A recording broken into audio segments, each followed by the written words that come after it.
வணக்கம். மாலை முரசு செய்திகளை விரிவாக பார்ப்பதற்கு முன் தலைப்புச் செய்திகளை பார்க்கலாம். மதுரை மக்களவை தொகுதி தேர்தல் தேதியை மாற்றக் கோரிய மனுக்களை தள்ளுபடி செய்தது உயர்நீதிமன்றம். வாக்குப்பதிவை இரவு 8 மணி வரை நீட்டிப்பதாக தேர்தல் ஆணையம் அறிவிப்பு.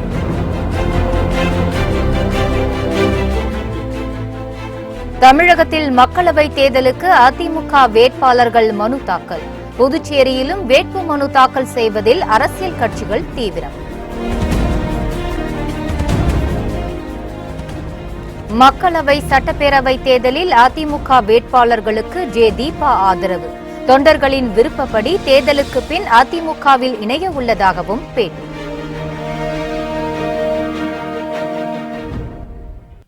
ராணுவ நடவடிக்கை பற்றி சந்தேகப்படும் எதிர்க்கட்சியினரை நாட்டு மக்கள் மன்னிக்க மாட்டார்கள்.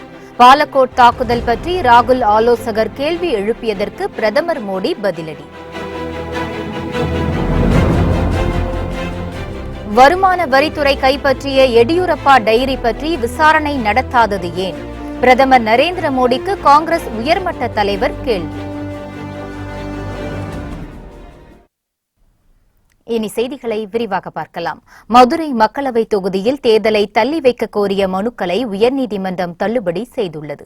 தமிழகம் முழுவதும் ஏப்ரல் 18 அன்று ஒரே கட்டமாக வாக்குப்பதிவை நடத்தி முடிக்க தேர்தல் ஆணையம் திட்டமிட்டுள்ளது. ஏப்ரல் 18 அன்று மதுரையில் சித்திரை திருவிழா நடைபெறுவதால் அந்த தொகுதியில் தேர்தலை தள்ளி வைக்க கோரி பார்த்தசாரதி என்பவர் உயர்நீதிமன்ற மதுரை கிளையில் வழக்கு தொடுத்தார். இதேபோல் பெரிய வியாழனையொட்டி கிறிஸ்தவ பள்ளிகளில் அமைக்கப்பட்டுள்ள வாக்குச்சாவடிகளை வேறு இடத்துக்கு மாற்ற கோரி ஒரு வழக்கும் தொடுக்கப்பட்டிருந்தது. இந்த வழக்கில் தேர்தல் ஆணையம் அளித்த பதிலில் தேர்தல் தேதியை மாற்ற முடியாது என்றும் மதுரை தொகுதியில் வாக்குப்பதிவை இரவு 8 மணி வரை நீட்டிப்பதாகவும் கூறியிருந்தது. இந்த வழக்கு சென்னை உயர்நீதிமன்றத்துக்கு மாற்றப்பட்டது.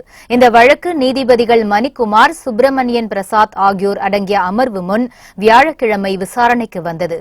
வழக்கை விசாரித்த நீதிபதிகள் மதம் சார்ந்த வழிபாடுகள் எப்படி ஒவ்வொருவருக்கும் கடமையாக உள்ளதோ அதேபோன்றுதான் தேர்தலில் வாக்களிப்பதையும் கடமையாக கருத வேண்டும் என கருத்து தெரிவித்தனர். இன்று வழங்கிய தீர்ப்பில் தேர்தல் ஆணையம் தாக்கல் செய்த பதில் மனுக்களை ஏற்றுக்கொள்வதாக கூறி தேர்தலை தள்ளி வைக்க கோரிய 3 மனுக்களை தள்ளுபடி செய்து உத்தரவிட்டனர். சென்னையில் 6 கிலோ தங்கத்தை பறிமுதல் செய்த பறக்கும் படையினர் மதுரையில் வங்கிக்கு எடுத்துச் செல்லப்பட்ட 4.5 கோடி ரூபாய் பணத்தையும் கைப்பற்றினர். நாடாளுமன்ற தேர்தல் தேதி அறிவிக்கப்பட்டதை அடுத்து தமிழகம் முழுவதும் பறக்கும் படையினர் தீவிர வாகன சோதனையில் ஈடுபட்டு வருகின்றனர். இந்நிலையில் சென்னை வால்டாக்ஸ் சாலையில் பறக்கும் படையினர் வாகன தணிக்கையில் ஈடுபட்டனர். அப்போது லோகேஷ் என்பவரின் காரில் உரிய ஆவணங்கள் இன்றி 6 கிலோ தங்கம் மற்றும் 61 கிலோ வெள்ளிப் பொருட்கள் இருப்பதை கண்டுபிடித்தனர். இதனையடுத்து தங்கம் மற்றும் வெள்ளிப் பொருட்களை பறிமுதல் செய்த அதிகாரிகள் அதனை எடுத்து வந்து லோகேஷிடம் தொடர்ந்து விசாரணை நடத்தி வருகின்றனர். இதனிடையே மதுரை ஆரப்பாளையத்தில் கனரா வங்கிக்கு கொண்டு செல்லப்பட்ட 4.5 கோடி ரூபாய் பணத்தை பறக்கும் படையினர் பறிமுதல் செய்தனர். மதுரை யானைக்கால் மேம்பாலம் அருகே தேர்தல் பறக்கும் படையினர் வாகன சோதனையில் ஈடுபட்ட போது இந்த பணத்தை அதிகாரிகள் கைப்பற்றினர். திருச்சி தில்லை நகர் வங்கியிலிருந்து பணம் எடுத்து வரப்பட்டது தெரியவந்துள்ளது. உரிய ஆவணங்கள் இல்லாததால் பணத்தை கைப்பற்றியதாக அதிகாரிகள் தெரிவித்தனர்.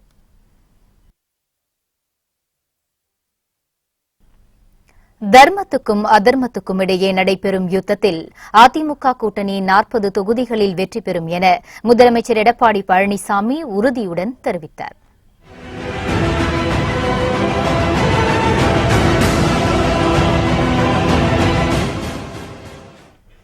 தமிழகம் மற்றும் புதுவையில் ஒரே கட்டமாக ஏப்ரல் 18ஆம் தேதி மக்களவைத் தேர்தலுடன் காலியாக உள்ள 18 சட்டமன்ற தொகுதிகளுக்கான இடைத்தேர்தல் நடைபெறவுள்ளது. கடந்த திங்கட்கிழமை முதல் அனைத்து கட்சிகளும் தேர்தல் பிரச்சாரத்தில் ஈடுபட்டு வருகின்றன. இந்த நிலையில் சேலம் மாவட்டம் கருமந்துறையில் உள்ள வெற்றி விநாயகர் கோவிலில் சுவாமி தரிசனம் செய்துவிட்டு தமது தேர்தல் பிரச்சாரத்தை முதலமைச்சர் எடப்பாடி பழனிசாமி தொடங்கினார். அவருடன் அமைச்சர் சி.வி. சண்முகம், தேமுதிக வேட்பாளர் எல்.கே. சுதீஷ், சேலம் அதிமுக வேட்பாளர் சரவணன் ஆகியோரும் சுவாமி தரிசனம் செய்தனர். இதனையடுத்து கள்ளக்குறிச்சி மக்களவை தொகுதியில் போட்டியிடும் தேமுதிக வேட்பாளர் எல்.கே. சுதீஷுக்கு முரசொலி அரசு சின்னத்திற்கும், சேலம் தொகுதியில் போட்டியிடும் அதிமுக வேட்பாளர் சரவணனுக்கு இரட்டை இலை சின்னத்திற்கும் வாக்கு கேட்டு முதலமைச்சர் எடப்பாடி பழனிசாமி கருமந்துறையில் திறந்த வேனில் பிரச்சாரத்தில் ஈடுபட்டார். அப்போது பேசிய அவர், மத்தியில் நிலையான உறுதியான ஆட்சி அமைய மோடி மீண்டும் பிரதமராக வேண்டும் என வலியுறுத்தினார். மேலும் அனைத்து பகுதி மக்களுக்கும் மின்சார வசதியை கொடுத்தது அதிமுக அரசு என்றும் தெரிவித்தார். இந்திய நாடு மிகப்பெரிய ஜனநாயக நாடு. 130 கோடி மக்கள் கொண்ட மிகப்பெரிய ஜனநாயக நாட்டிலே ஒரு வலிமையான தலைமை வேண்டும். அந்த வலிமையான தலைமை நம்முடைய பாரத பிரதமர் நரேந்திர மோடி ஒருவர்தான் நாட்டிற்கு வழங்க முடியும். அப்படிப்பட்ட ஒரு வலிமையான தலைமை மத்தியிலே இருக்க வேண்டும் என்பதற்காக நாம் ஆதரித்திருக்கின்றோம். நம்முடைய கூட்டணி சார்பாக போட்டியிடுகின்ற அறிவித்தவர் எல்.கே. சுதீஷ் அவர்களுக்கு முரசு சமயத்திலே வாக்களித்து பெருவாரியான வாக்கு வித்தியாசத்தை வெற்றி பெற செய்ய வேண்டும். இதில் கூட்டணி கட்சி நிர்வாகிகளும் ஏராளமான தொண்டர்களும் தேர்தல் பிரச்சாரத்தில் கலந்து கொண்டு வாக்கு சேகரிப்பில் ஈடுபட்டனர்.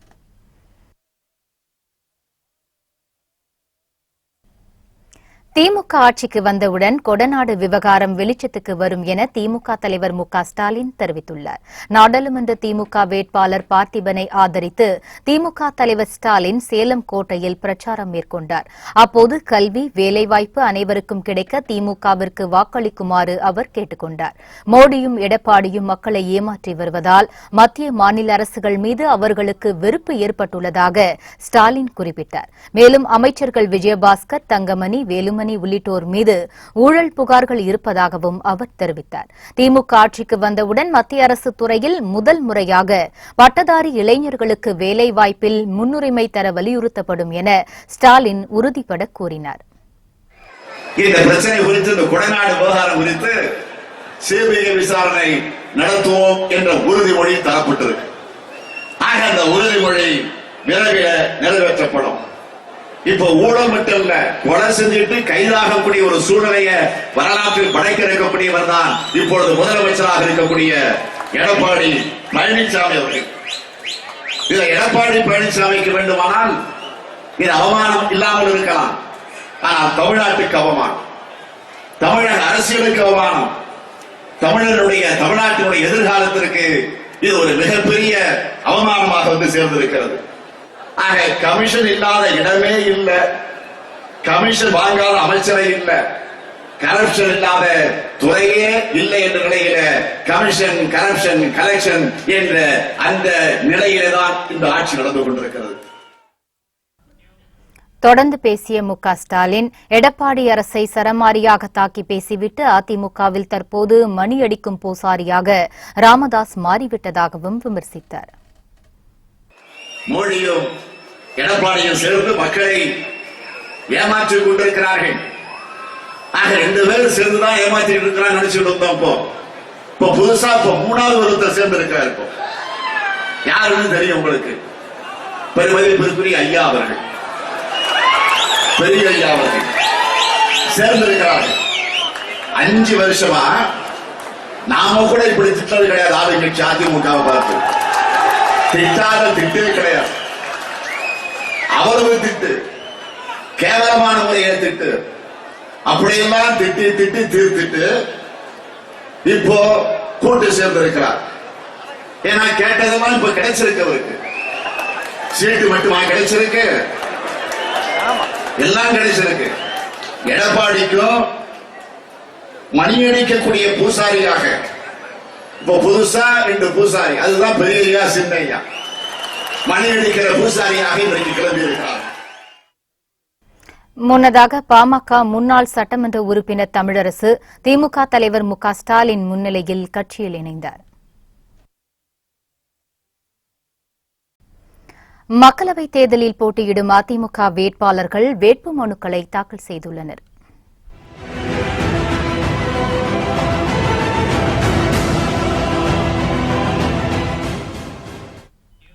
தமிழகத்தில் 20 மக்களவை தொகுதிகளுக்கும் 18 சட்டமன்ற தொகுதி இடைத்தேர்தலுக்கும் அதிமுக வேட்பாளர்களை அறிவித்துள்ளது. இந்த வேட்பாளர்கள் அனைவரும் மாவட்ட தேர்தல் அதிகாரிகளிடம் வேட்புமனுக்களை தாக்கல் செய்தனர். தென்சென்னை மக்களவை தொகுதியின் அதிமுக வேட்பாளர் ஜெயவர்தன் அடையாறில் உள்ள தெற்கு வட்டார துணை ஆணையர் அலுவலகத்தில் வேட்புமனு தாக்கல் செய்தார். புரட்சி தலைவி அம்மாவுகள் நல்லாசியுடன் கழகத்தின் ஒருங்கிணைப்பாளர், கழகத்தின் துணை ஒருங்கிணைப்பாளர் நல்வாழ்த்துக்களுடன் இன்றைய தினத்தில் கழகத்தின் சார்பாக தென்சென்னை நாடாளுமன்ற தொகுதியில் போட்டியிடுவதற்காக வேட்புமனு தாக்கல் செய்யப்பட்டு தென்சென்னை நாடாளுமன்ற தொகுதியை பொறுத்தவரையில் நல்ல எழுச்சியாக பணியாற்றிக் கொண்டிருக்கக்கூடிய எங்களுடைய தோழமை கட்சிகள், வருகை தந்திருக்கின்ற எங்களுடைய தோழமை கட்சிகள் அனைவருக்கும் இன்றைய தினத்தில் எனது நன்றியினை தெரிவித்துக் கொள்ள. மக்களவைத் தேர்தலுக்கு பின்னர் அமமுக காணாமல் போகும் என்று மீன்வளத்துறை அமைச்சர் ஜெயக்குமார் தெரிவித்துள்ளார். சென்னையில் செய்தியாளர்களிடம் பேசிய அவர் 40 தொகுதிகளிலும் அதிமுக கூட்டணி வெற்றி பெறும் என்றும் உறுதிபட தெரிவித்தார்.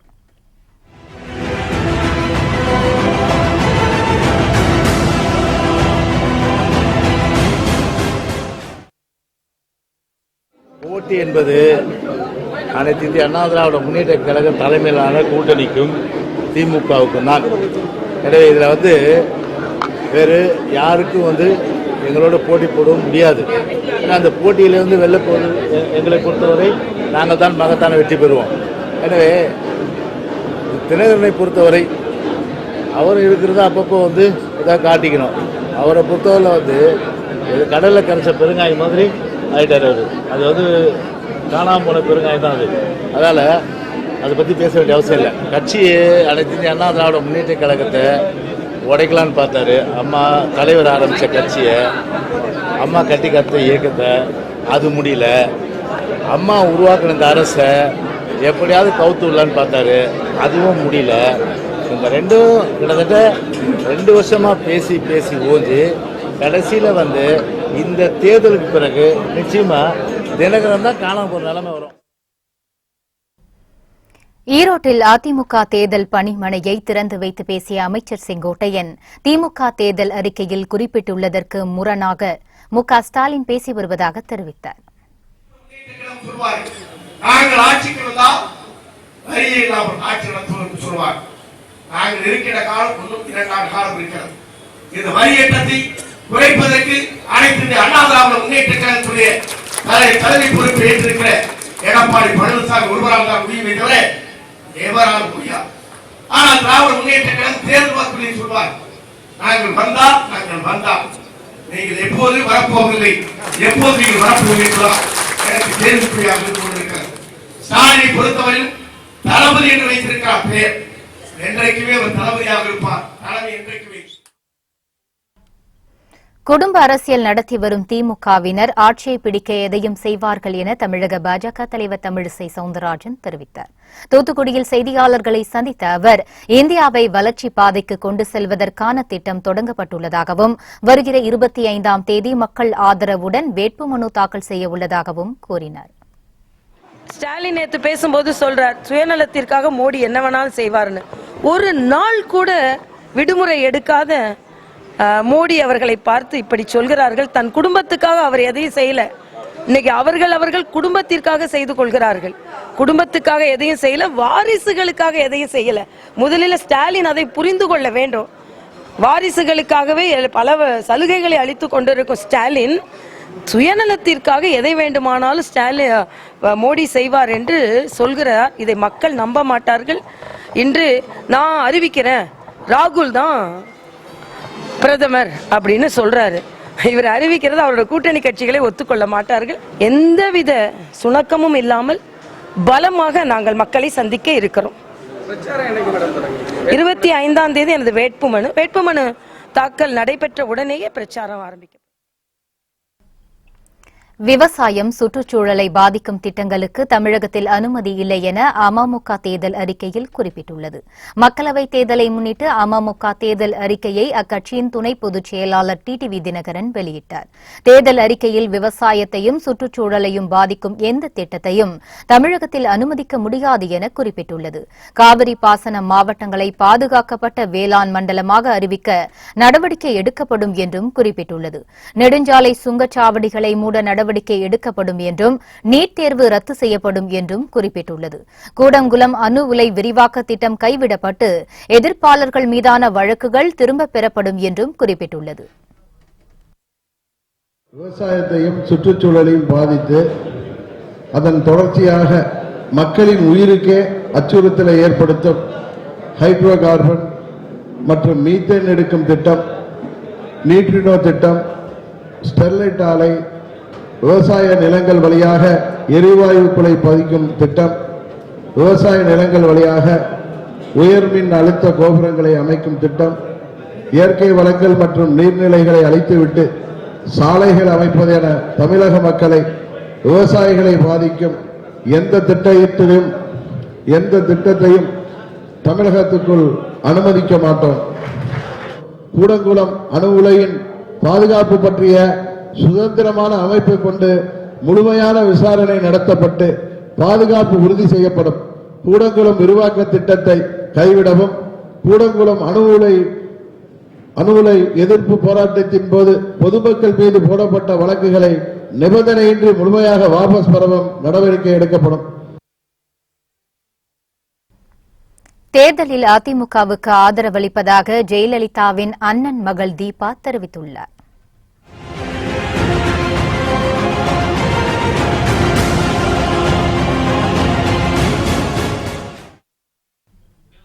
ஜெயலலிதாவின் அண்ணன் மகள் தீபா எம்ஜிஆர் அம்மா தீபா பேரவை என்கின்ற அமைப்பை தொடங்கினார். இந்த அமைப்பின் முடிவு பற்றி சென்னை தி நகரில் உள்ள தனது இல்லத்தில் அவர் செய்தியாளர்களிடம் பேசினார். அப்போது மக்களவை மற்றும் சட்டமன்ற தேர்தலில் அதிமுகவுக்கு ஆதரவளிப்பதாக தெரிவித்தார். அதிமுகவுடன் இணைய வேண்டும் என பெரும்பாலான தொண்டர்கள் விருப்பம் தெரிவித்துள்ளதாகவும், தேர்தலுக்கு பின் அதிமுகவுடன் இணைய வாய்ப்புள்ளதாகவும் தீபா தெரிவித்தார். அதிமுகவினர் அழைத்தால் அக்கட்சியின் வேட்பாளர்களை ஆதரித்து பிரச்சாரம் செய்யவுள்ளதாக தீபா தெரிவித்தார். இப்போது நடைபெற உள்ள நாடாளுமன்ற பொதுத் தேர்தல் மற்றும் சட்டமன்ற இடைத்தேர்தலில் அனைத்திந்திய அண்ணா திமுகவிற்கும் இரட்டை இலை சின்னத்திற்கும் ஏகமனதாக மனப்பூர்வ ஆதரவை தெரிவிக்கிறேன். இப்போது நடக்கக்கூடிய சட்டமன்ற நாடாளுமன்ற தேர்தல்களில் எனது இயக்கத்தை சார்ந்த அனைத்து பொறுப்பாளர்கள் மற்றும் தொண்டர்கள் அனைத்திந்திய அண்ணா திமுகவின் வெற்றியை நோக்கி செயல்படுவார்கள் என்று தெரிவித்துக் கொள்கிறேன். இண்டிகோ விமான நிறுவனம் போயிங் விமானங்களை இயக்கவல்ல 100க்கும் மேற்பட்ட விமானிகளை தேர்வு செய்யும் பணிகளை தீவிரப்படுத்தியிருப்பதாக தகவல் வெளியாகியிருக்கிறது. நிதி நெருக்கடியில் சிக்கி தவிக்கும் ஜெட் ஏர்வேஸ் விமான நிறுவனத்தில் பணியாற்றி வரும் விமானிகள் பல மாத சம்பள பாக்கியால் பணியிலிருந்து விலகுவதாக அறிவித்திருக்கின்றனர். இந்த சூழலில் சேவையை அதிகரிக்கும் வகையிலான நடவடிக்கையை இண்டிகோ விமான நிறுவனம் மேற்கொண்டுள்ளது. நாள் ஒன்றுக்கு 1300 விமான சேவைகளை இண்டிகோ நிறுவனம் வழங்குகிறது. 3000த்திற்கும் அதிகமான விமானிகள் பணியாற்றி வரும் நிலையில் போயிங் விமானங்களை இயக்க அனுபவம் வாய்ந்த 100க்கும் அதிகமான விமானிகளை தேர்வு செய்யும் பணிகளை இண்டிகோ தீவிரப்படுத்தியிருக்கிறது. ஜெட் ஏர்வேஸ் விமான நிறுவன பணியிலிருந்து விலகும் விமானிகளுக்கு முன்னுரிமை அளிக்க திட்டமிட்டுள்ள இண்டிகோ விமான நிறுவனம் ஒவ்வொரு விமானிக்கும் தலா 9 லட்சம் ரூபாயை அடிப்படை ஊதியமாக நிர்ணயிக்கவும் முடிவு செய்துள்ளது. பெங்களூர் மத்திய தொகுதியில் சுயேட்சை வேட்பாளராக போட்டியிட நடிகர் பிரகாஷ் ராஜ் வேட்புமனு தாக்கல் செய்துள்ளார். தமிழ், தெலுங்கு, கன்னடம், இந்தி உள்ளிட்ட பல மொழிகளில் நடித்து வரும் பிரகாஷ் ராஜ் பாஜக அரசை கடுமையாக விமர்சித்து வந்தார். இந்நிலையில் பெங்களூர் மத்திய தொகுதியில் சுயேட்சை வேட்பாளராக போட்டியிட பிரகாஷ் ராஜ் வேட்புமனுவை தாக்கல் செய்தார். பிரகாஷ் ராஜுக்கு ஆதரவளிப்பதாக ஆம் ஆத்மி கட்சி அறிவித்துள்ளது. பெங்களூர் மத்திய தொகுதியில் பாஜக சார்பில் இப்போதைய எம்பியான மோகன் போட்டியிடுகிறார். காங்கிரஸ் கட்சி தனது வேட்பாளரை இன்னும் அறிவிக்கவில்லை.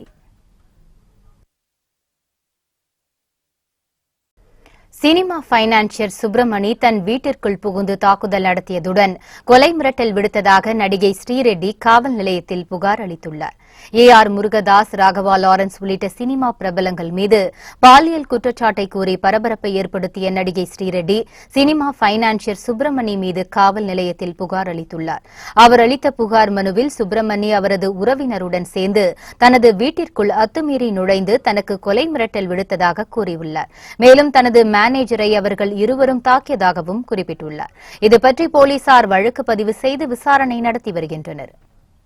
Yesterday night, one financier came to my house with the two rowdy.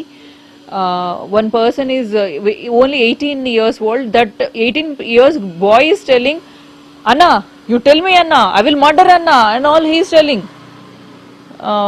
I don't know that kind of angry why he has on me. He attacked my manager with the bottle and all.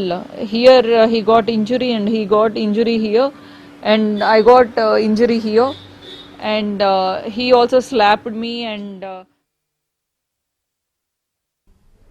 வேட்பாளரின் தேர்தல் பிரச்சார செலவின பட்டியலுக்கு பல்வேறு அரசியல் கட்சியினர் எதிர்ப்பு தெரிவித்து வருகின்றனர். வேட்பாளர்களின் தேர்தல் பிரச்சார செலவின விவரங்களை தலைமை தேர்தல் ஆணையம் வெளியிட்டது.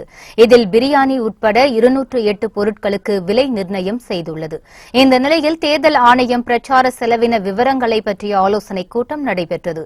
இதில் 9 கட்சியின் நிர்வாகிகள் கலந்து கொண்டனர். பட்டியலில் இடம்பெற்றுள்ள பல்வேறு பொருட்களுக்கான விலை அதிகமாக உள்ளதாக சில கட்சிகள் எதிர்ப்பு தெரிவித்தனர். இதைத் தொடர்ந்து விலைப்பட்டியலை மறுபரிசீலனை செய்ய வேண்டும் என அவர்கள் கோரிக்கை வைத்தனர். பர்கூர் வனப்பகுதி சாலையில் ஒற்றைக்காட்டு யானை வழிமறித்ததால் 1 மணி நேரம் போக்குவரத்து பாதிப்பு ஏற்பட்டது. ஈரோடு மாவட்டம் அந்தியூர் அடுத்த பர்கூர் வனப்பகுதியில் அதிக அளவில் யானைகள் உள்ளது. பர்கூர் வனப்பகுதி சாலை வழியாக தினம்தோறும் 100க்கும் மேற்பட்ட வாகனங்கள் செல்கின்றன. இந்த நிலையில் பர்கூர் வனப்பகுதியில் இருந்து வந்த ஒற்றைக்காட்டு யானை சாலையை வழிமறித்து நின்றது. இதனால் சாலையின் 2 புறமும் வாகனங்கள் செல்ல முடியாத நிலை ஏற்பட்டது. சுமார் 1 மணி நேரம் போக்குவரத்து பாதிப்பு ஏற்பட்டது. இதுகுறித்து வனத்துறை அதிகாரிகள் நடவடிக்கை எடுக்க வேண்டும் என அந்த பகுதி மக்கள் கோரிக்கை வைத்துள்ளனர்.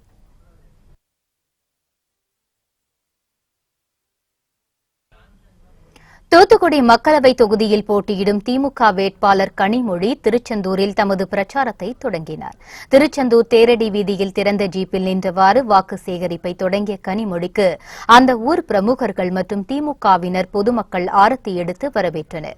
அப்போது பேசிய அவர், திமுக ஆட்சி காலத்தில் எல்லா கோவில்களிலும் குடமுழுக்கு விழாக்கள் நடைபெற்றதாகவும் கோவில்கள் பராமரிக்கப்பட்டு வந்ததாகவும் தெரிவித்தார். விரைவில் திமுக ஆட்சி மலரும் என்றும் ஸ்டாலின் முதலமைச்சராக பதவி ஏற்பார் என்றும் தெரிவித்தார். மத்தியில் காங்கிரஸ் கூட்டணி தலைமையிலான ஆட்சி மலரும் என்றும் ராகுல் காந்தி பிரதமர் பதவியேற்ற பின்னர் பல்வேறு பிரச்சினைகள் தீர்க்கப்படும் என்றும் கனிமொழி கூறினார். விரைவிலே இங்கே திராவிட முன்னேற்ற கழக ஆட்சி வரும். தளபதி அவர்கள் முதலமைச்சராக பதவியேற்பார்கள். மத்தியிலே நம்முடைய கூட்டணி ஆட்சி அங்கே உருவாகும். காங்கிரஸ் தலைமையிலான அந்த ஆட்சியிலே திரு ராகுல் காந்தி அவர்கள் பிரதமராக பதவியேற்கக்கூடிய அந்த காலகட்டத்திலே நிச்சயமாக இந்த ஜிஎஸ்டி குழப்பங்கள் எல்லாம் சரி செய்து தரப்படும். வியாபாரம், சிறுதொழில் மறுபடியும் சீர் செய்யப்படும் என்ற அந்த வாக்குறுதியோடு இங்கே இருக்கக்கூடிய மாணவர்களின் கல்வி கடனும் ரத்து செய்து தரப்படும் என்ற அந்த வாக்குறுதியும், பெண்களுக்கு தொழில் தொடங்குவதற்கு ஒரு குடும்பத்தில் ஒரு பெண்ணுக்கு 50,000 ரூபாய் வட்டி இல்லாத கடன் வழங்கப்படும் என்றும் திராவிட முன்னேற்ற கழகத்தின் தேர்தல் அறிக்கையிலே நாங்கள் அறிவித்திருக்கிறோம். புத்தம் புதிய செய்திகள் அவ்வப்போது முழுமையாக மாலை முரசு தொலைக்காட்சி வழங்கும். இணைந்திருங்கள் மாலை முரசு தொலைக்காட்சியுடன். வணக்கம்.